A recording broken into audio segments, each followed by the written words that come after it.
Četrtič kandidatura za župana Medvod. Most sredi mesta že kaže novo podobo. HNG ostaja koncesionar na naših cestah. 3 leta po katastrofalnih poplavah. Festival vsega ameriškega v Zbiljah. Pred odprtjem hiše na hribu. Nova lipa pred cerkvijo Svete Marjete. Športniki spet nizajo uspehe. Dober večer in lepo pozdravljeni. Po mesecu dni zasluženih počitnic tudi za ekipo televizije Medvode. Pred nami pa je pestra jesen. Predsednik Državnega zbora Republike Slovenije Zoran Stevanović je 8. julija razpisal redne volitve županov in občinskih svetov. Volitve bodo potekale v nedeljo 15. novembra, medtem ko se bodo roki za volilna opravila začeli v ponedeljek 7. septembra. Tudi letos bomo v občini Medvode izvolili le 23-članski občinski svet, čeprav bi lahko, glede na število prebivalcev, izvolili že 24-članskega. Prišlo pa je do spremembe v številu izvoljenih članic in članov posamezni volilni enoti. Te so 3. Zaradi spoštovanja zakonodaje in povečanja števila prebivalcev, predvsem v prvi volilni enoti, ki obsega krajevno skupnost Pirniče, krajevno skupnost Mledniki in krajevno skupnost Zbilje, bo po novem izvoljen en član več kot prej, po novem torej 9. V drugi volilni enoti, ki obsega krajevno skupnost Medvode Center in krajevno skupnost Senica, pa en manj kot prej, torej samo 6. Medtem ko v tretji volilni enoti, ki obsega vseh ostalih 6 krajevnih in 2 vaški skupnosti, število izvoljenih članov občinskega sveta ostaja enako, torej 8. Župan občine Medvode Nejc Smole pa je 23. julija razpisal tudi redne volitve članov svetov krajevnih in vaških skupnosti na območju občine Medvode. Tudi te bodo potekale 15. novembra, roki za izvedbo volilnih opravil pa začnejo teči 7. septembra. Večja sprememba pa je, prav tako zaradi spremembe zakonodaje, da nobeno od krajevnih skupnosti, tudi tiste večje, ne bodo več razdeljene na posamezne enote, kot so bile doslej. Na primer, krajevna skupnost Pirnič je bila doslej razdeljena na 4 enote, kar je sicer omogočalo enakomerno zastopanost posameznih vasi in zaselkov, hkrati pa povzročalo tudi precej zapletov pri oblikovanju list kandidatov, predvsem ko je zanimanje za sodelovanje v organih krajevne skupnosti precej upadlo. Sledi odgovor na vprašanje, ki smo ga županu Nejcu Smoletu zastavili v prejšnji oddaji 16. julija. Ali bo ponovno kandidiral za župana že 4. zapored? Ja, res, ker nekaj časa sem odlašal s tem, pa ne zato, ker bi želel pripravljati ta suspens, ampak v resnici zato, ker je to bila ena taka zelo dolgotrajajoč proces, da sem prišel do odločitve, ki pa je na koncu seveda silno preprosta. Samo 2 možna odgovora sta in izbran je bil seveda da. Zakaj? Zato, ker po zelo temeljitih pogovorih z mojimi sodelavci, s tistimi, na katere v resnici lahko računam že 12 let in s katerimi smo se spoznali ali pa so se naše poti križale šele pred nekaj leti, smo ugotovili, da je pred nami ogromno število izzivov, da je bilo v teh 12 letih narejeno zelo veliko, za tem stojimo, rezultati verjamem, da govorijo sami zase. Po drugi strani pa se zavedamo, da je še kar nekaj stvari, ki bi jih lahko naredili boljš, predvsem pa tudi hitrejš. In ker vemo, da je pred nami ogromno investicij in ogromno projektov, ki bodo zahtevali zelo veliko poguma, mislim, da tudi kar nekaj enega znanja oziroma izkušenosti, predvsem pa malo norosti, in ker sam imam občutek, da imam en konc vsega trojega, smo se odločili, da poskusimo še enkrat, da povprašamo naše občanke in občane, ali so mi pripravljeni še enkrat podeliti zaupanje. Ta mandat so zaznamovale poplave. Kakšen bo sledeči mandat? Ja, pravzaprav sta zadnja 2 mandata že nekako potekata tako, kot si jih na začetku nihče ne predstavlja. Se pravi, drugi mandat v smislu covida in v celoti zaznamovan s covidom. Ta tretji mandat v smislu poplav. Ne pozabimo, da je ta most za nami pravzaprav bil odprt julija ob občinskem prazniku in avgusta so se vse stvari postavile na glavo.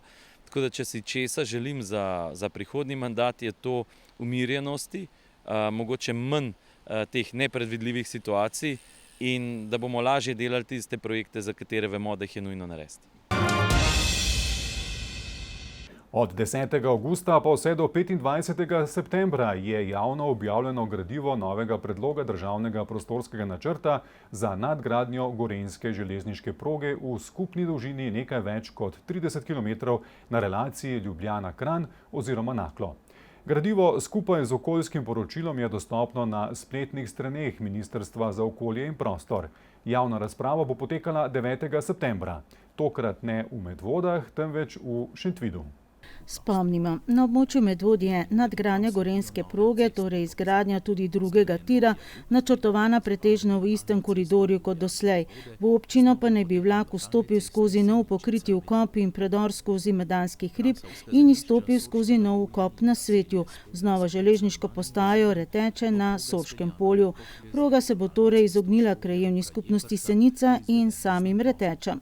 Predvideva se tudi nova ureditev v območju železniške postaje Medvode in novi dostopi na glavno cesto Ljubljana-Kranj za krajane Seničice, Golega Brda in Žleb in nova povezava Preske z Medvodami z novim podvozom pod progo. In zakaj ponovno javna objava predloga državnega prostorskega načrta, ker naj bi javnost seznanili s spremembami, ki so bile pripravljene na podlagi stališča do pripomb in predlogov danih ob njegovi prvi javni razgrnitvi že v letu 2024. Na območju naše občine je v primerjavi s prvim predlogom izpred 2 let predvidenih 5 pomembnejših sprememb. Več podrobnosti o državnem prostorskem načrtu za nadgradnjo gorenjske proge in kakšno stališče je zavzela občina Medvode pa v prihodnji oddaji. Občina Medvode je konec aprila objavila javno naročilo, s katerim je na svoje ceste vabila novega koncesionarja. To je zadnjih 7 let podjetje HNG, saj se vedno izkaže kot najcenejši. Zadnja leta ne le da opravlja redno vzdrževanje cest, kar vključuje tudi zimsko službo, temveč tudi vzdržuje prometno opremo in signalizacijo, izvaja zapore cest in posreduje ob intervencijah. V lanskem letu so občino ta opravila stala okrog 820 000 evrov. Čeprav je občina upala na večji odziv, pa se je na javno naročilo ponovno, tako kot pred 2 letoma, odzvalo zgolj podjetje HNG v sodelovanju z domačim podizvajalcem podjetjem Trampuš-Ogris. Res je, edini je bil, ki se je prijavil, torej izbire druge ni bilo, tako da ja, smo pa že, bom rekla, utečena ekipa. Nekaj silno, tako cenovno se spreminja zadeva, ne. Ja, dela se pa, bom rekla, precej boljš, kot se je čisto na začetku. Nekaj sprememb smo uvedli, ker se mi zdi, da je tudi na osnovi pobud naših občanov. Govorimo o pregledniški službi, kjer si želimo mi stvari malo bolj gospodarno in sicer na ta način, da bomo v skladu s pravilnikom o vzdrževanju cest pregledovali samo lokalne ceste, ostale ceste pa seveda po potrebi, po nekih prioritetah, glede na to, koliko so prevozne, koliko so pomembne. Torej za ta denar, ki smo ga sicer prej dajali samo za pregledniško službo, pa uvajamo, v bistvu, ne vem, če bom prav rekla, mislim, da smo ga poimenovali cestni delavec, ekipa, ki bo, ne vem, vsak dan ali pa po našem naročilu izvajala manjša dela tekoče, tako da bo, se mi zdi, stvari lahko bolj tekoče vzdrževane, predvsem si pa na tem delu želimo res sodelovanja krajevnih skupnosti in občanov. Več podrobnosti o novem, torej starem koncesionarju, pa ob prvi pravi priložnosti, torej ko bodo spremembe že prišle do veljave. V noči iz srede 22. julija na četrtek 23. julija se je dogodil najbolj atraktiven dogodek na gradbiščih poplavne obnove v času počitnic. Po zaključku armiranja je namreč sledilo betoniranje nosilne konstrukcije novega mostu v središču mesta, ki predstavlja eno najpomembnejših in tehnološko najzahtevnejših faz gradnje. V prekladno konstrukcijo novega mostu je vgrajeno skoraj 800 kubičnih metrov betona in okoli 140 ton jekla. Betoniranje je zaradi zagotavljanja kakovostne in varne izvedbe potekalo v nočnem času, saj so bili za izvedbo potrebni 104 prihodi tovornjakov, mešalcev betona, hkrati pa so nižje temperature zagotavljale ugodnejše pogoje za vgradnjo in začetno vezanje betona. Na delovišču je bilo to noč kar 35 delavcev, 2 laboranta, 18 šoferjev in 2 upravljavca črpalk. Pri projektiranju novega mostu so se za najbolj zahtevne izkazale nove smernice gradnje mostov po poplavah, ki ne dopuščajo več gradnje opornikov v strugah rek. Stari, v poplavah uničeni most je imel v strugi kar 2 podporna stebra. Novi most pa je zgrajen višje, v obliki ukrivljenega loka, z močnejšim temeljenjem v obeh brežinah reke Sore. Most je zasnovan kot integralna, prednapeta armirano-betonska konstrukcija, ki v enem polju dolžine slabih 59 metrov premošča reko. Skupna dolžina mostu bo slabih 67 metrov, vozišče bo široko 5,5 metrov, kar bo omogočalo dvosmerni promet. Na objekt bosta umeščena tudi 2 široka hodnika za pešce in urejena javna razsvetljava. 4. avgusta so torej minila 3 leta od katastrofalnih poplav, ki so dodobra zaznamovale iztekajoči se mandat. V nadaljevanju oddaje sledi daljša ocena dosedanje obnove po poplavah in tudi odgovor, zakaj je časovnica taka, kot je, s kakšnimi izzivi se sooča občina. Prej pa, kaj vse se je še dogajalo v zadnjem mesecu dni. Drugi vikend v avgustu je v Zbiljah že 9. leto zapored gostoval največji slovenski festival ameriške hrane, plesa, avtomobilov in vsega ostalega ameriškega, ki je ob resnično premajhno obalo Zbiljskega jezera privabil rekordno število obiskovalcev. Na račun tega je moralo večje število ameriških avtomobilov tokrat ostati izven osrednjega prizorišča, so pa kot običajno prevladovali ljubitelji ameriških linijskih plesov, ki so od jutranjih ur pa do naslednjega dne poplesavali na več odrih ter se učili novih korakov. Ljubitelji ameriškega žara so uživali v degustacijah, tisti malce bolj ambiciozni kuharji pa so se udeležili tudi kuharskih masterklasov. In tokrat se je organizatorjev usmililo tudi vreme. Po ekstremno vročem tednu je v petek prizorišče ohladilo nekaj malega deževja, na srečo čisto proti koncu prvega dne festivala, in v soboto, ko smo na festival prišli z našo kamero, je bilo veselje organizatorjev zato toliko večje. Bolj, kar gre letos, pa ne vem, če lahko gre, zato ker po tej suši, ki smo imeli, po tej grozni vročini, smo imeli v petek, bom rekel, prvič tako spodobno vročino in po noči z petka na soboto dež in danes sobota je fenomenalna vremensko. In to je tista stvar, ker pri festivalih na, bom rekel, odprtem največ pomeni. To je plačilo za večmesečne priprave, ki so nujne za uspešno izvedbo tako velikega dogodka. V bistvu je tako, da po festivalu prvi mesec se zaključuje festival, potem si pa ponovadi vzamemo en mesec, bom rekel, za odmor, potem se začnejo pa priprave. To pomeni nekje konec septembra začnemo že za nov festival, začnemo že s predprodajo kart, udeleženci kupujejo te stalne že karte po znižani ceni, potem pa vse, kar zatem potegne, to pomeni vsa organizacija, tega pa res ogromno in vsak mesec je nekaj, tako da se razporedi praktično, seveda pol na koncu zadnje 2 tedna je pa itak, je pa veliki finiš, jaz pravim temu. Organizatorji prireditev oglašujejo večinoma v tujini, tako da je festival dejansko mednaroden, poln tujih obiskovalcev, ki jih pritegnajo zlasti plesne in kuharske delavnice pod vodstvom največjih evropskih plesnih inštruktorjev in tudi ameriških pitmasterov. Letos sem jaz zelo ponosen, ker imamo prvič 2 skupini iz skrajnega severa, imamo avtobus finskih plesalk in imamo mešano družbo iz Litve. To pomeni, večje razdalje v Evropi je že kar težko doseči. Some of my group members, they know people like David Prester or something, and they told me that here is this kind of event. And you are dancing. Yes, I try to do, but I don't do the Catalan style that much. And most of here are Catalan. I do only the classics. There are any classics here to dance? Yes, like toes, wagon wheel. And you're enjoying the feelings, the food. What is best here? I don't know. The scenery is really nice. The food is tasty, but it's a little bit hot here. We have much more cooler in Finland. Even we have a heat wave, but it's below 30 degrees. Finska družba je za prenočišče izbrala Ljubljano, odkudar je v dneh pred festivalom preverila največje slovenske znamenitosti, nato pa se prepustila ritmom linijskih plesov v Zbiljah. Ena največjih težav festivala je že dlje časa pomanjkanje nastanitev. Želeli bi si, da bi imeli večji prostor za obiskovalce z avtodomi in šotori, saj je festival v obdobju, ki je za kampiranje najbolj ugodno. Prostorska stiska je posegla v še eno znamenitost festivala.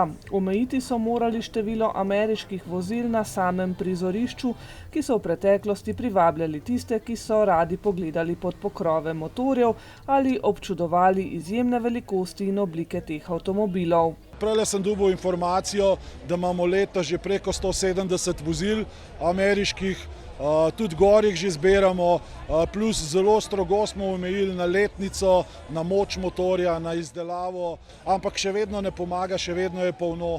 Tako da ja, človek ne more verjeti, kakšna močna skupnost, pa koliko res starih old ameriških klasičnih vozil imamo Slovenci.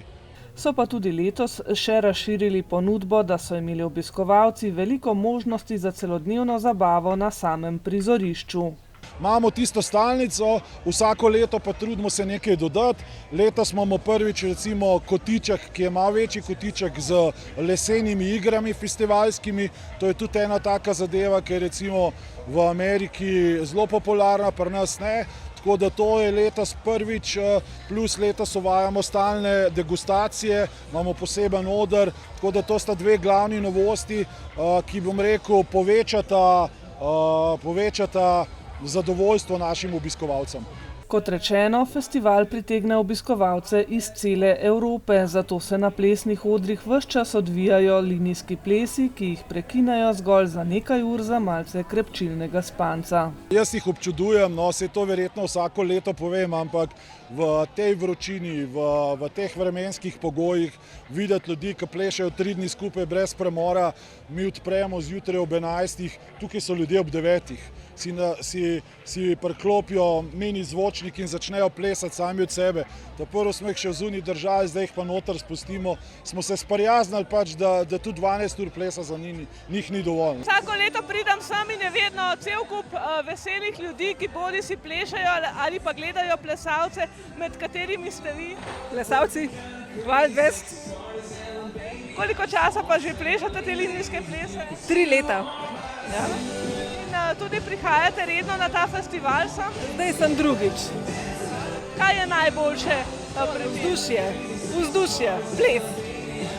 Ja. Kako vam gre pri samem plesanju, je to težko? Super je, sprostite. In kaj vam je najbolj všeč pri linijskih plesih? Ne vem, ritmičnost, malo moraš misliti. In čeprav na festivalu prevladujejo plesalci, je srčika Wild West Festa seveda ameriška BBQ kulinarika. Baziramo na teh dimljenih okusih, na žaru, na barbecue, seveda se najde pa tudi kaj lahkega, kakšna solata ali pa piščančja tortilja, zato da imamo pač za vse, da zadovoljimo vse okuse. Na festivalu se vsako leto zbere večje število tekmovalnih ekip, ki se med seboj merijo v tem, kako dobro znajo pripraviti žar specialitete. A tudi sodniki priznavajo, da so razlike med njimi res minimalne. Najboljša začimba pa je obilica dobre volje. Mi ocenjujemo predvsem izgled, torej kako so dostavili hrano, potem tenderless, da se izrazim po angleško, in pa jasno okus. Vprašala ste me, kakšna je razlika med najboljšim pa najslabšim, skoraj jo ni. Razlike skoraj ni, ker so res ekipe že toliko izenačene, da so tiste malenkosti, ko odločajo. Največji ljubitelji ameriškega žara pa se seveda prijavijo na strokovne delavnice. Tudi letos glavni pit mojster, tako kot lani slavni Joe Zavala, prihaja iz Teksasa. Delavnica je vsako leto, bom rekel, na samem začetku že vrhunec festivala, saj zame in za nas, ki smo, bom rekel, iz tega barbecue dela. Letos smo imeli gosta, oziroma ga imamo, Wayna Millerja, spet iz Teksasa. To je res gospod, ki je v Ameriki izjemno znan, pri nas neznan in lahko zdaj po odmevih udeležencev rečem, da je bila to najbolj uspešna delavnica, predvsem je bila pa povsem nekaj novega za naše razmere. Kaj ste tokrat kuhali, pekli? Ja, ostali smo pri temu Texas okusu, to pomeni največ govedine, pa še malo spremljale od ostalih stvari, ampak bazirali smo pa kar na govedini. Wayne Miller prihaja iz ene od ikon ameriške BBQ kulture in ene najbolj legendarnih družinskih BBQ zgodb na svetu. I'm third generation owner, pitmaster of Louis Miller Barbecue in Taylor, Texas. We were established in 1949. My grandfather started a grocery store, had a meat market, and started smoking meats as soon as he bought his store. We've been smoking meats since early 1946, and we moved out of an alleyway into a brick and mortar building in 1959, where we still reside today. Njegovih dobrot so se lahko razveselili tudi vsi obiskovalci, ki so festival obiskali v soboto. Today we're actually serving some of our traditional all-beef Texas hot gut, which is an all-beef hog casing hot sausage, and it's called a hot gut because of the pepper seasoning. Primarily black pepper and cayenne pepper give it a little bit of spiciness, a little bit of heat. Yesterday we held a master class where we cooked brisket, we cooked pork ribs, we cooked beef ribs, and we cooked sauce. We made the sausage from the beef, from the brisket trimmings, from the brisket that we served yesterday. So everything is being reused, fully used in purpose, and this is the way we do it at home. This is the way we've been doing it since long before I was born. Tako kot pri lanskoletnem gostujočem pitmojstru Joe Zavali, tudi kulinarika Wayna Millerja temelji na priljubljenem črnem popru. Joe is a huge proponent of a lot of black pepper. We use quite a bit of black pepper ourselves. Our rub is essentially 50% black pepper and 50% fine salt. It's the same seasoning that we've used since we started cooking brisket back in 1959. That hasn't changed. It's the same seasoning we also use on our pork spare ribs and our beef ribs. So it's our base rub ingredients. It's also the base spice ingredients for most Americans on their kitchen table, or they're in their kitchens, on their stoves, on their dining room tables. These are the primary sources everyone uses. So it's appealing to everyone. Petkovega mojstrskega tečaja se je udeležilo 20 udeležencev in na njem je Wayne Miller predstavil pripravo svinine in tudi malce manj priljubljene govedine na žaru na teksaški način. The reason brisket wasn't very popular for a long time is because of its preparation and cook methodology. In Central Texas, a unique style of cooking was developed to address brisket particularly. So instead of using direct cooking with coals or fire underneath the grill to cook the meats, we used offsets where we cook with convected air.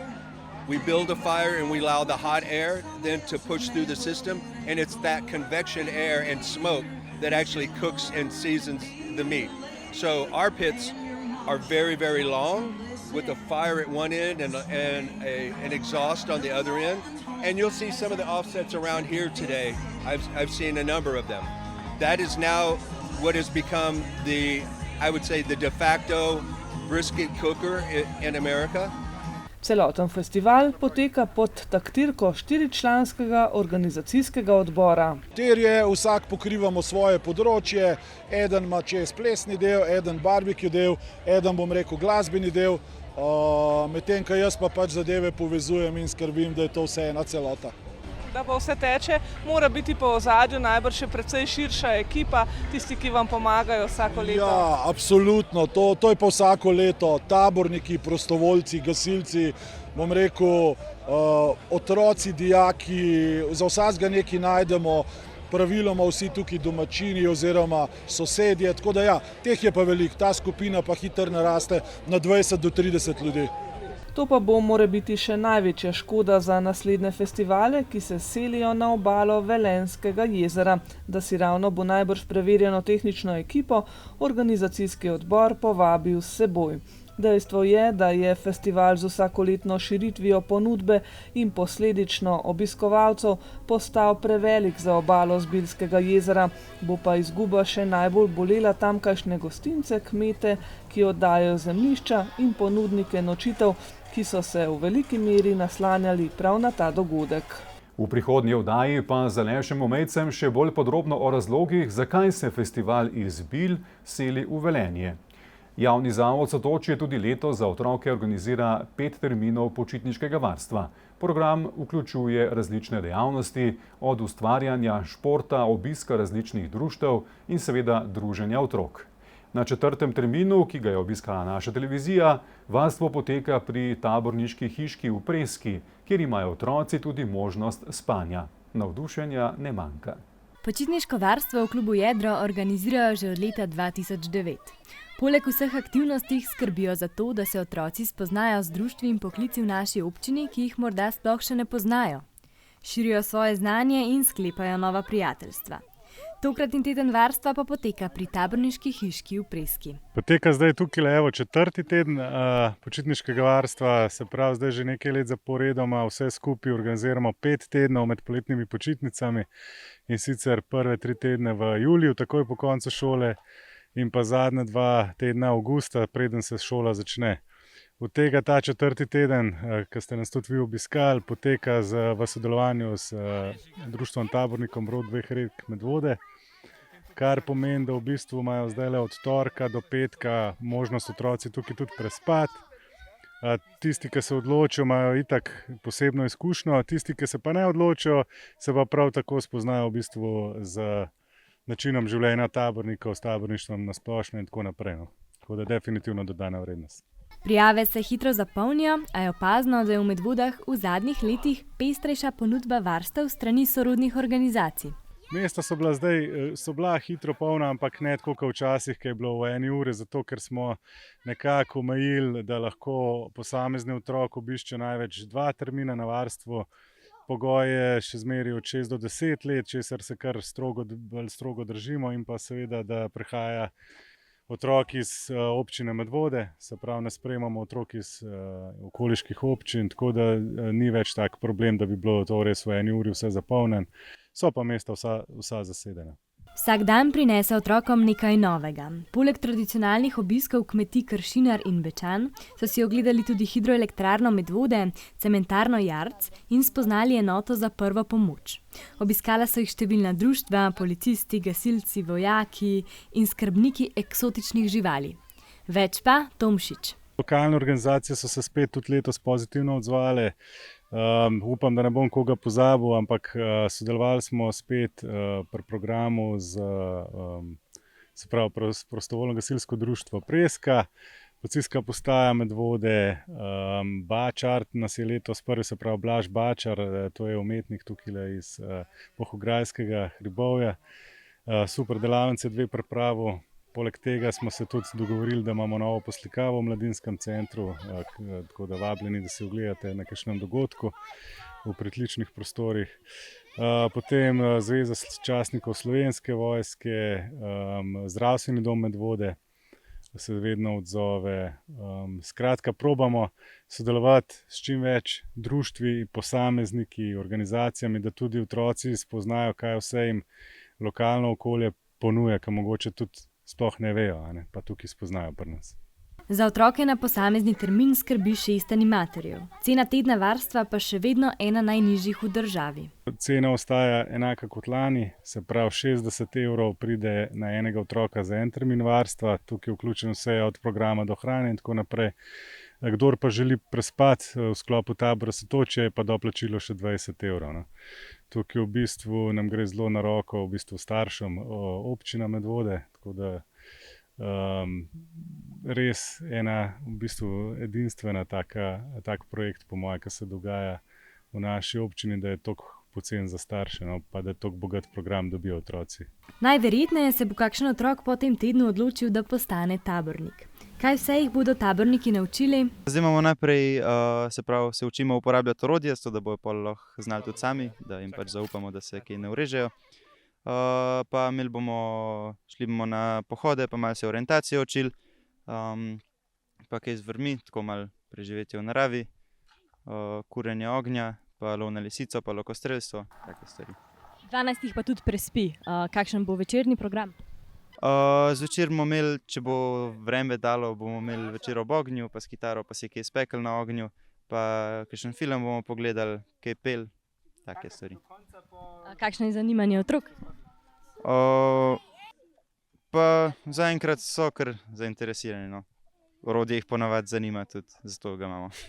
Orodje jih res zanima, dekleti sta za našo televizijo povedali, kako se pravilno drži sekira. Takole, pa če se spotakneš, se ti v tla tako zabije, da če pa tako držiš, se pa ti lahko sem. Moraš biti previden. Ja. Kako si bi jo pa videli recimo podali, tako sekiro? Takole. Da je rezilo stran od vas? Ja. Velja, kaj bi še dodali? Da je taborjenje ful dobro. Ja, zabavno je. Pa ful se naučiš. Boste postali tabornici? Ja, mogoče. Ja. Videli ste bili že prejšnje tedne. Kaj ste kaj delali, ko ste bili v klubu Jedro? Šli smo na kmetijo, pa smo bolj žal živali, pa hranili. Pa smo malo igrali karte tam, pa hiške smo delali z drva. Pa špricali smo se. A bo Kira tukaj prespala? Ne. Kako to, da se ne boste? Ne vem, mami mi ni dovolila. Jaz nikoli ne spim, nočem. Zame pa to ni. Oliver se je naučil zabiti žebelj. Kaj boš zdaj naredil? Zdaj bo zabil. No dej, pokaži.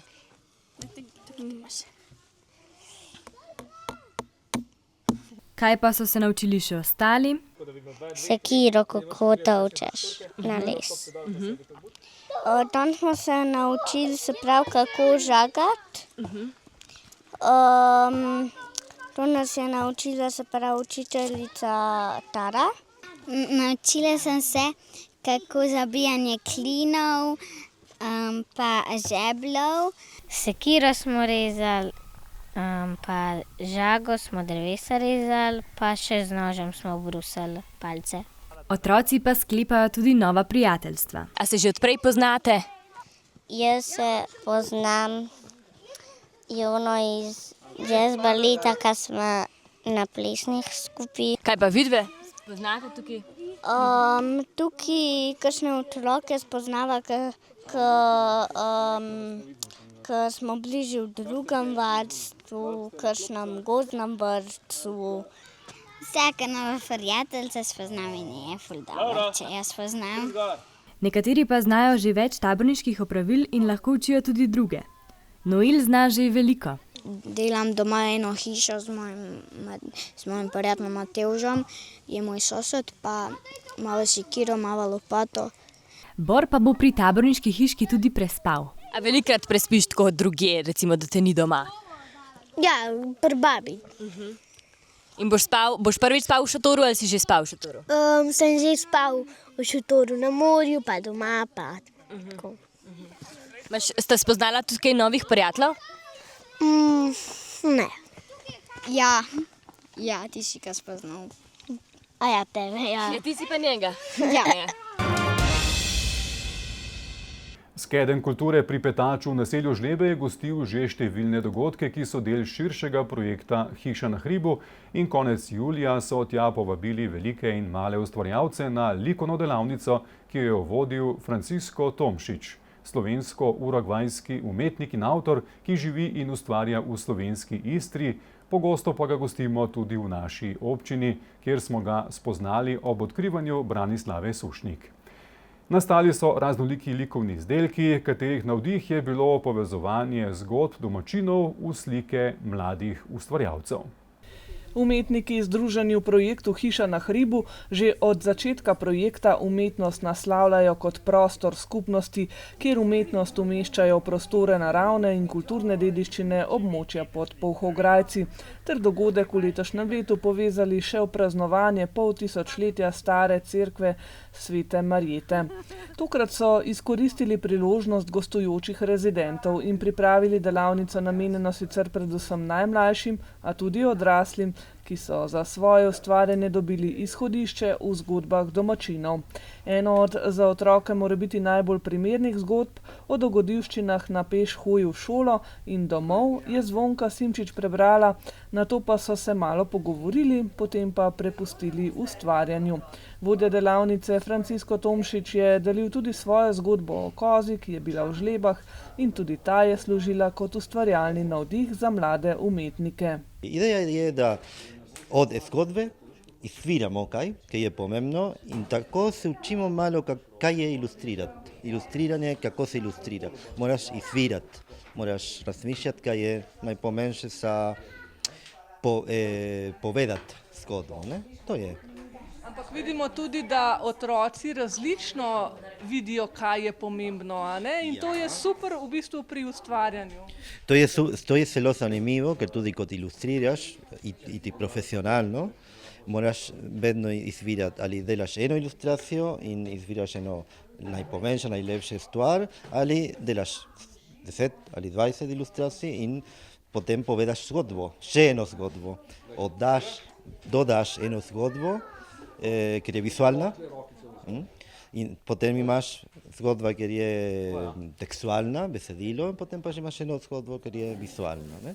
In to je tudi pomembno, tukaj imamo od zgodbe velike zgodbe. Zanimivo je, da so otroci od vse povsod prišli, niso samo iz naše vasi. Zelo se je vtisnila zgodba, prava zgodba o kozlu, ki je še lansko leto živel v naši vasi. Mislim, da še sedaj kroži med domačini. Potem pa smo izbrali pa eno takšno bolj primerno za otroke, kako so včasih otroci hodili v šolo in kaj so počeli na poti. Otroke ni bilo potrebno prositi, da pričnejo z risanjem in prav zanimivo je bilo videti, kako je vsak v zgodbah našel svoj navdih, pa naj bo to pisana ruta, ki je spominjala na zajčja ušesa, koza ali celo čebele. Delam neko izmišljeno kitaro, pa neke kroge z vzorci, pa sadja z vzorci, bolj tako stvari z vzorci. Tudi ti danes ustvarjaš tukaj na teh delavnicah in čeprav vidim, gre tukaj za neko kozo, ki si pa dobil ta navdih. Tukaj sem imel včasih eno kozo, pa so pa dali to sliko ven in pa sem rekel, da bom še jaz narisal.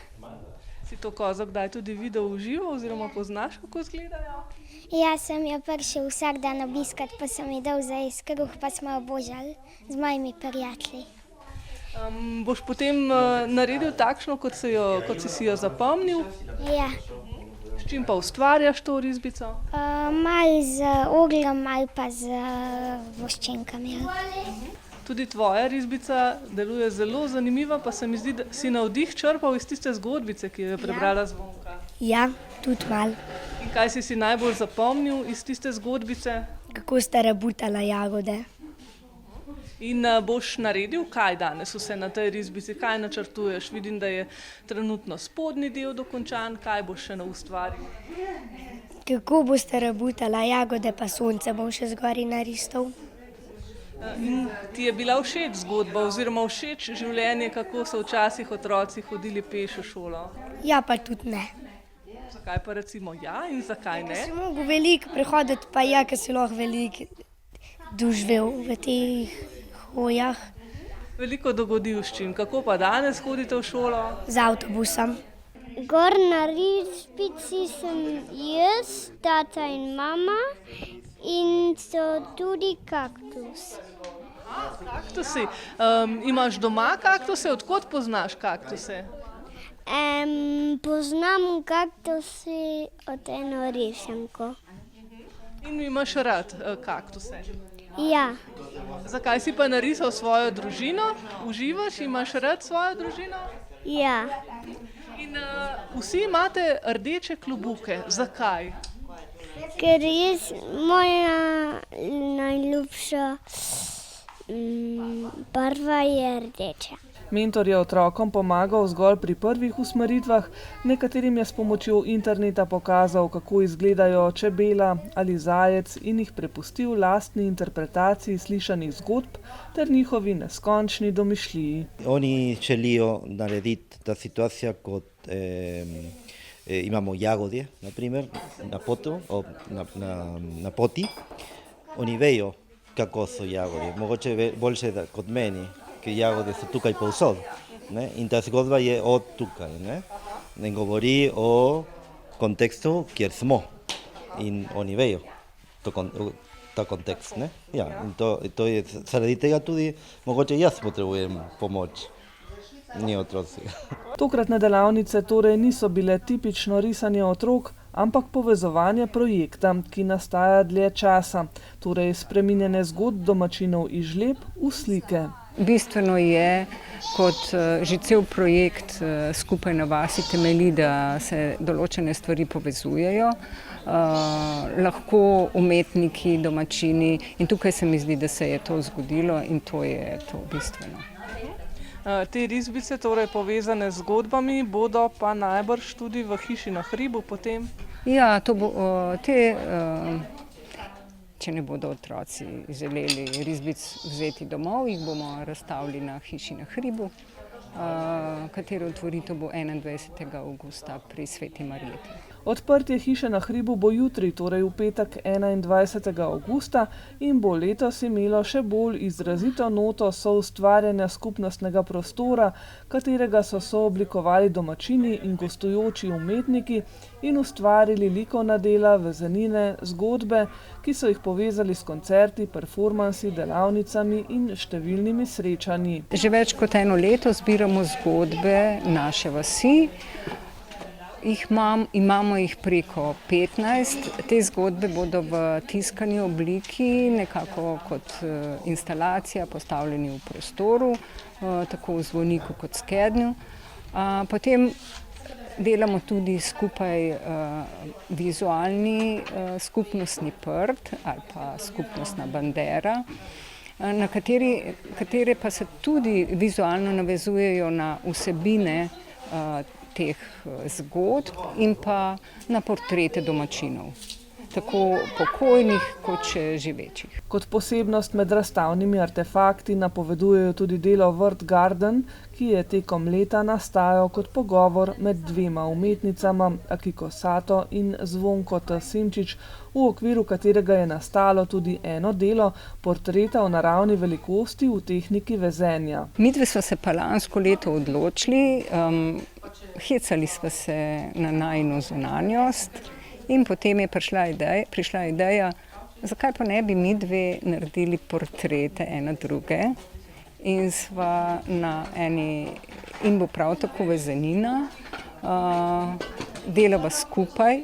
Delo pa se je začelo tako, da sem jaz najprej naredila osnovno risbo, sem zapakirala in sem jo poslala Akiki domov.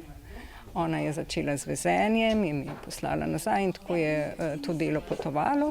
Zdaj poleti pa obedve primeva en kos blaga in vezava skupaj, kar je pa res posebno doživetje. Seveda pa to ni vse, kar pripravljajo. Skupnostno delo se namreč kaže v številnih umetniških inštalacijah s prepletom ustvarjalnosti profesionalnih umetnikov in domačinov, ki vsak na svoj način soustvarjajo podobo kraja. Sledi vasi bodo obiskovalce nagovarjale skozi besedo in likovno podobo, svoj odmev pa bodo našle tudi v otvoritvenem koncertu na jutrišnjem uradnem odprtju ob 7:30 zvečer pri cerkvi Svete Marjete.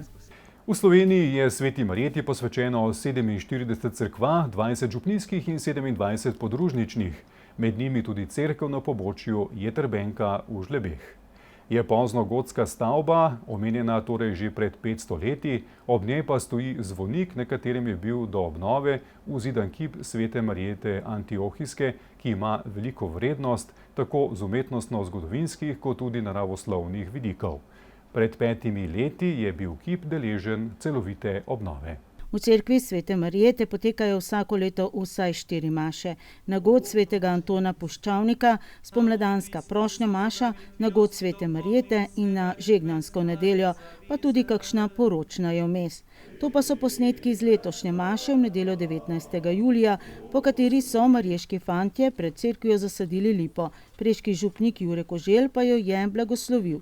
Mariješki fantje, sebi pravijo tudi šrangarji, so vešči opravil, kot je postavljanje mlaja, klepanje kose, mlatenje pšenice ali ročnega žaganja dreves. Poseben pečat tokratnemu druženju je dala tudi pesem Oda Sveti Marijeti. Besedilo zanjo je napisal Mirko Bizant, ki vodi tudi organizacijski odbor o praznovanju 500-letnice Svete Marijete, uglasbila pa jo je prav za to priložnost Katarina Pustine Karakar.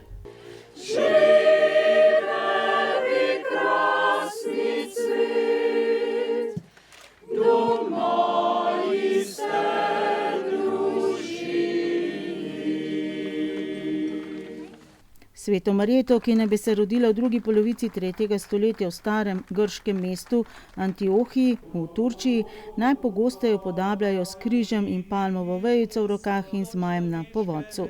Je mučenka, zavetnica kmetov, devic, dojil, deklet, porodnic, žena in priprošnjica pri težkih porodih, nerodovitnosti in ljudem v stiski.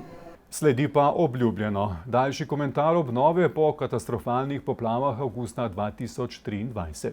Občina Medvode že od dneva poplav naprej vse novice povezane s poplavami objavlja na svoji spletni strani. Na portalu investicije pa je možen tudi pregled vseh investicij povezanih s poplavno sanacijo. Pogovarjali smo se z županom Nejcem Smoletom. V poplavah avgusta leta 2023 je bilo v občini Medvode poškodovanih 280 objektov, sproženih 23 plazov in usadov, ogromno poškodovane javne infrastrukture in veliko škode na zasebnih objektih. Škoda je bila že po takratnem vrednotenju sistema metodologije AIDA ocenjena na 31 milijonov evrov. Kakšna bi bila tista ocena popoplavne obnove? Ja, dostikrat rečem, da vsak bi rad svojo malho hvali, ampak če pogledam po 3 letih, bi to ocenil kar 4. Zato, ker se mi zdi, da je za nami že približno 80% popoplavne sanacije, da smo uspeli izvesti tudi projekte, za katere v štartu nihče ni si niti drznil upati, da bomo dobili za to sredstva. Potrebno je biti pri tej popoplavni sanaciji tudi iskren, ogromno je pomagala država. Brez državnih sredstev bi seveda ne samo mi, ampak vse občine v Sloveniji, ki so bile prizadete, nekatere tudi precej bolj kot mi, stopicljale na mestu, kajti veliko lažje je delati, načrtovati projekte, če ti veš, da za tabo stoji nekdo, ki bo zagotovo znaten oziroma večinski del financ. V nasprotnem primeru bi bilo to v resnici zelo težko. Če je seznama več kot 30 že izvedenih naložb popoplavne obnove, izpostavimo le tiste, ki krepko presegajo znesek 100 000 evrov, jih je kar 11. Največja med njimi seveda obnova obeh občinskih stavb v središču mesta v višini dobrih 3 milijonov evrov. 5 večjih naložb pa je v gradnji ali v zaključnih delih. Med bolj zamudnimi zaradi vseh zahtev Direkcije za vode je bila izgradnja 5 novih mostov v dolini Ločnice, kar presega vrednost 600 000 evrov. Med težko pričakovanimi je bila dober milijon vredna nova brv v Vikrčah, ki smo jo za občinski praznik že lahko prečkali. Prav na primeru mostu v središču mesta pa lahko ponazorimo celotno problematiko popoplavnih naložb, predvsem tistih, ki so vezani na vodotoke. Izvajalec del, to je podjetje Garnol s partnerjem gradbeno podjetje Krk, je lahko začel z gradnjo novega mostu čez reko Savo šele oktobra lansko leto, torej 2 leti po poplavah. Tisti, ki mogoče so kritični, da stvari vsem potekajo prepočasi in za primer, recimo, lahko pogledam prav res ta most tukaj za nami.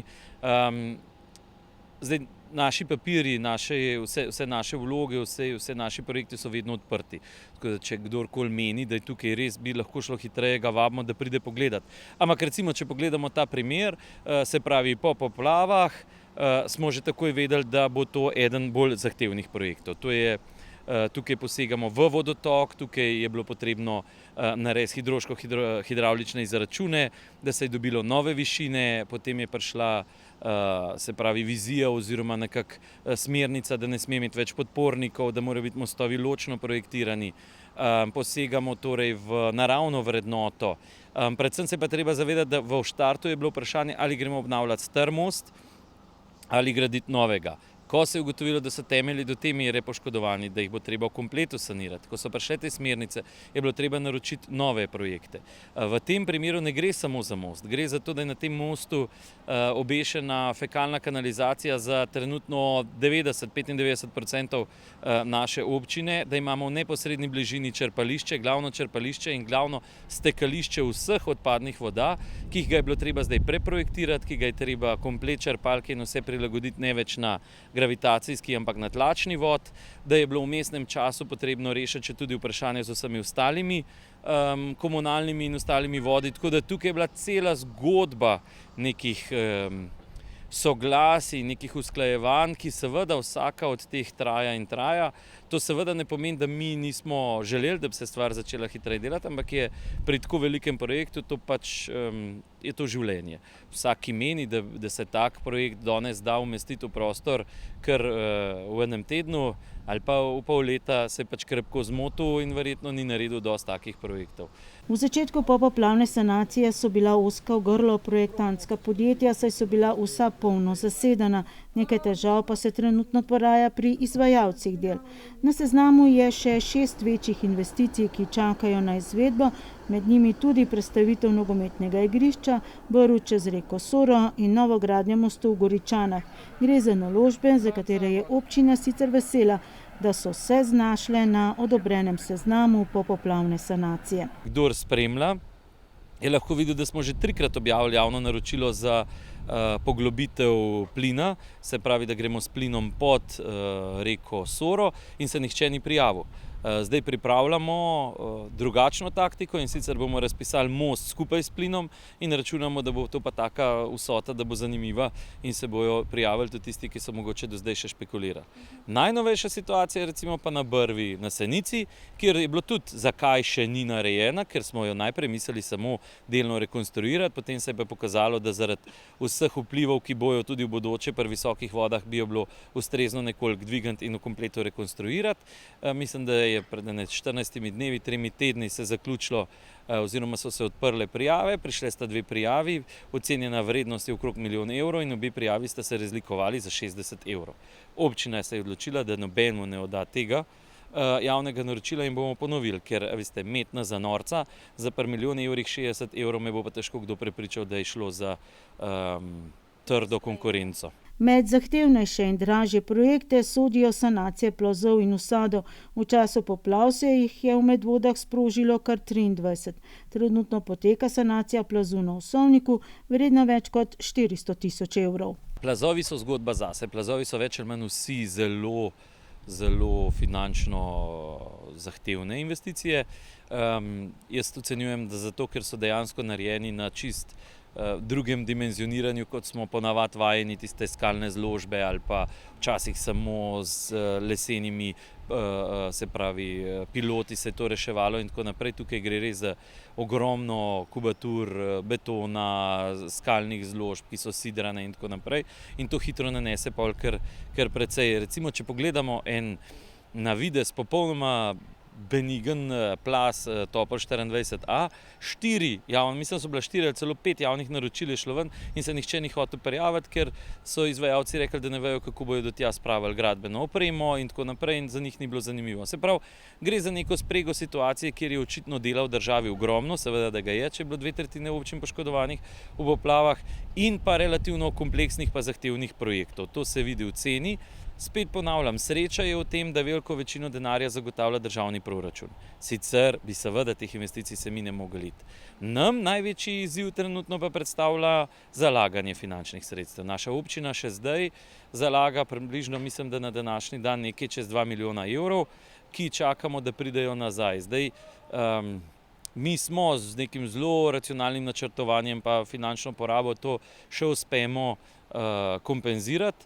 bo pa seveda bolj kot so odprti te finančno najzahtevnejši projekti, bolj je tudi zahtevna situacija pri nas. Tukaj za nami je projekt, kjer govorimo o milijonih in kjer so zdaj, ko so dela na vrhuncu mesečne situacije, tudi po nekaj 100 000 evrov. Tam pa imamo potem kar nekaj usklajevanj, kar nekaj dopisovanj z željo, da se res te nakazila sprovedejo čim prej. Običajen razlog, da se ne sprovedejo prej, je? Relativno zahtevna birokracija. V državnem proračunu je bilo doslej za intervencije in popoplavne naložbe v naši občini zagotovljenih, ne pa tudi v celoti izplačanih 9,5 milijona evrov. Poleg tega pa je občina iz lastnega proračuna morala prispevati celotno proračunsko rezervo v višini pol milijona evrov in tako bo tudi do zaključka sanacije. Kdaj lahko rečete, da bo popoplavna obnova, tudi tista, ki mogoče imamo srečo, da sodi v popoplavno obnovo, tudi zaključena? Ja, zdaj, če gremo od spodaj navzgor, Vikrška brv je zaključena, samo še sosednja občina mora ta dovoz urediti, z naše strani je vse zaključeno.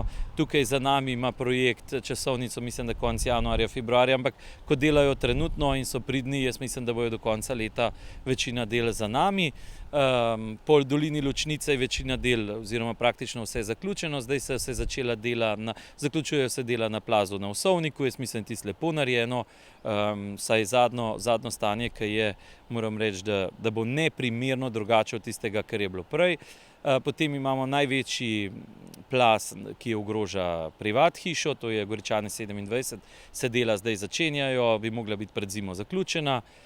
In seveda potem nam ostaja brv in pa most v Goričanah in pa na Ladji oziroma na Senici. Zdaj ta brv, kot sem prej rekel, bi lahko že bila, ampak bomo še enkrat naredili javni poziv oziroma objavili javno naročilo. Upam, da dobimo še več ponudb in da bojo te še nižje, tako da ta bo šla v izvedbo sigurno letos pozno jeseni, ni razloga, da ne bi šla. Medtem ko bo treba pa za Goričanski most pa res razmisliti. Zdaj, moja ena taka predikcija je, da bi bilo smotrno najprej narediti Ladensko brv in potem omogočiti vsaj peš pa s kolesom dostop preko, ker potem, ko se bo most podrl, bo ta most podrt. In tam bo precej vplivalo na življenje ljudi v tem koncu, predvsem v neki dnevno gravitirajo. Tako da lahko rečeva, da razen Goričanskega mostu bo velika večina zaključena do februarja prihodnje leto. Tist bo pa projekt potem prihodnega leta, jaz mislim, da tist bi znali leto pa pol traja, da se ga zgradi. Sanacijo in tudi z odzivom države so v občini zadovoljni, saj so posamezni državni organi izkazali veliko mero posluha za izzive, s katerimi so se soočale občine in jim nudile pomoč pri izvedbi vseh zahtevanih postopkov, so pa tudi izjeme. Ko potegnete črto, šibek člen popoplavne obnove je kdo in zakaj?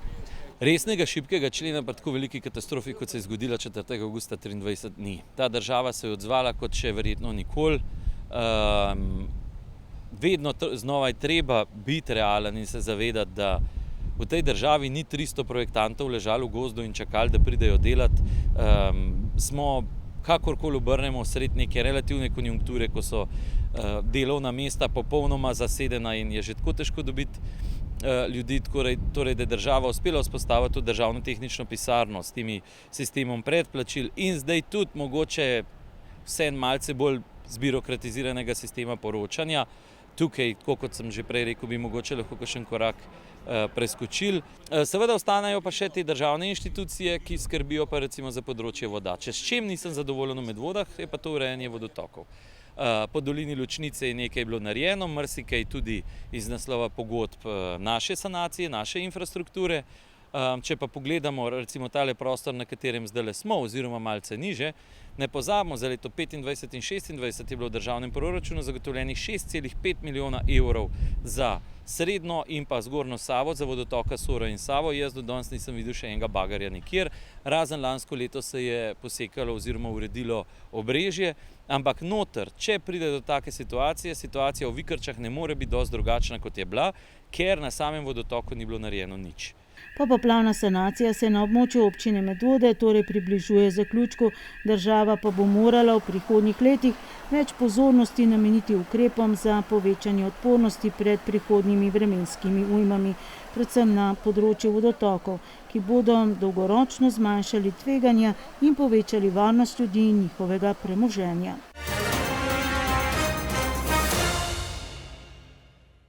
Poletne počitnice za športnike niso nujno čas počitka. Medtem ko večina uživa v brezskrbnih poletnih dneh, številni športniki ta čas izkoristijo za intenzivne priprave na novo sezono, piljenje forme in nabiranje kondicije. Nekateri pa tudi poleti ostajajo tekmovalno aktivni in se merijo z najboljšimi na domačih in mednarodnih tekmovanjih. Pred predstavniki medvoških športnih društev, klubov in drugimi zasebniki v športu pa je pomembna odločitev. Aktualnemu predsedniku Športne zveze Medvode se izteka mandat, zato bo športna skupnost na septembrski volilni skupščini izbirala novo vodstvo zveze. Aktualnemu predsedniku Milanu Šobatu se izteka že 3. mandat. Izbira novega predsednika tako predstavlja pomemben trenutek za športno skupnost v Medvodah, saj bo prihodnje vodstvo sooblikovalo nadaljnji razvoj in povezovanje športnih društev, klubov ter drugih akterjev na področju športa v občini. Volilna skupščina Športne zveze Medvode bo potekala v torek 8. septembra, ko bo znano tudi, kdo bo v prihodnje prevzel odgovornost za vodenje zveze in zastopanje interesov medvoškega športa. Predloge kandidatov za novega predsednika lahko predstavniki športnih društev, klubov in zasebniki v športu oddajo do petka 4. septembra na elektronski naslov sport@zavodsotocje.si. Veteranski kolesar Andrej Žavbi je v Salzburgu ubranil naslov evropskega prvaka v vintage kronometru. Njegov uspeh je še posebej zanimiv, ker gre za tekmovanje s starinskimi oziroma vintage kolesi, kjer so pomembni tudi starost in izvirnost opreme. Na 12,8 kilometrski trasi v kategoriji Master H se je Andrej povzpel na zmagovalne stopničke skupaj z avstrijskim in nemškim tekmecem. Na atletski stezi v Londonu je 18. julija blestel Jean Rudolf. Na mitingu Diamantne lige je nastopil kot narekovalec tempa in pomagal Joshu Kerru do novega svetovnega rekorda v teku na miljo. Prejšnji rekord je veljal kar 27 let, zato je bil to eden najstarejših tekaških rekordov na stezi. Žanova naloga je bila voditi tek do 1000 metrov, kjer je opravil svoje delo celo nad pričakovanji. Njegov prehod na 1000 metrov je bil namreč hitrejši od njegovega osebnega in hkrati slovenskega državnega rekorda na tej razdalji. Tole pa so fotografije iz Lombardije, kjer so člani Nordijskega športnega društva Medvode opravili teden kondicijskih priprav skupaj s sotekmovalci iz italijanskega kluba Alta Valtellina. Skupne priprave so bile namenjene nabiranju kondicije in piljenju tehnike ter spoznavanju drugačnih pristopov k treningu. Že v začetku septembra pa 4 mladinske tekmovalce čaka preizkušnja na svetovnem prvenstvu v teku na tekaških rolkah. O tem, s kakšnimi pričakovanji se v Latvijo prihodnji teden odpravljajo Zala Zupan, Mija Kastelec, Jaka Berdajs in Tine Šporn, bomo poročali v prihodnji oddaji. Aktivne počitniške dni izkoriščajo tudi mladi košarkarji in badmintonisti. Podmladek košarkarskega kluba Brinox Medvode te dni pridno nabira kondicijo in pili formo na pripravah v Velenju, medtem ko se mladi badmintonisti na novo tekmovalno sezono pripravljajo na igriščih v Mirni.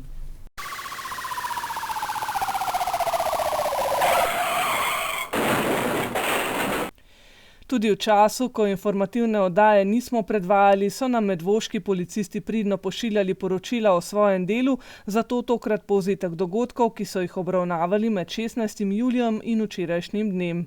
V Medvodah je prišlo do naletnega trčanja 3 vozil, nesrečo pa je povzročila voznica, ki je vozila na prekratki varnostni razdalji. Tudi drugo nesrečo, o kateri poročamo, je povzročila voznica, ki ni upoštevala pravil prednosti v križišču in je izsilila prednost vozniku motornega kolesa, ki je posledično padel in se poškodoval.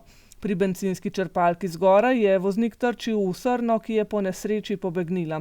Za nesrečo v naselju Medvode je bil kriv nepravilen premik vozila, to je bil razlog tudi za nesrečo v krožišču, saj je voznik nepravilno menjal pas, po katerem je vozil. Z enakim razlogom je prišlo do še ene manjše nesreče v Medvodah, kjer so policisti po zaključenem ogledu izdali obvestilo o odstopu od ogleda. Enako obvestilo pa sta prejela tudi voznika, ki sta se zaletela zaradi nepravilne smeri vožnje. Poročajo tudi o 2 mladoletnikih, en je iz Medvod in drugi iz Sore, ki sta brez vednosti staršev protipravno vzela osebno vozilo in zaradi vožnje z neprilagojeno hitrostjo izgubila oblast nad vozilom in trčila v cestni objekt. Oba kršitelja sta prejela globo, najbrž pa sledi še kakšen drug primeren ukrep. Tudi voznik motornega vozila je v smredniku vozil prehitro glede na potek vozišča in posledično padel in se poškodoval. Prehitro vožnjo mu je morebiti narekoval tudi alkohol v njegovem telesu, za katerega so policisti ugotovili, da ga je užival, preden je sedel za krmilo svojega jeklenega konjička. Še ena manjša nesreča v tem tednu pa se je zgodila na izvozu iz krožišča, škode pa ni bilo toliko, da bi policisti vozniku izdali globo, ampak so napisali samo obvestilo o odstopu od ogleda.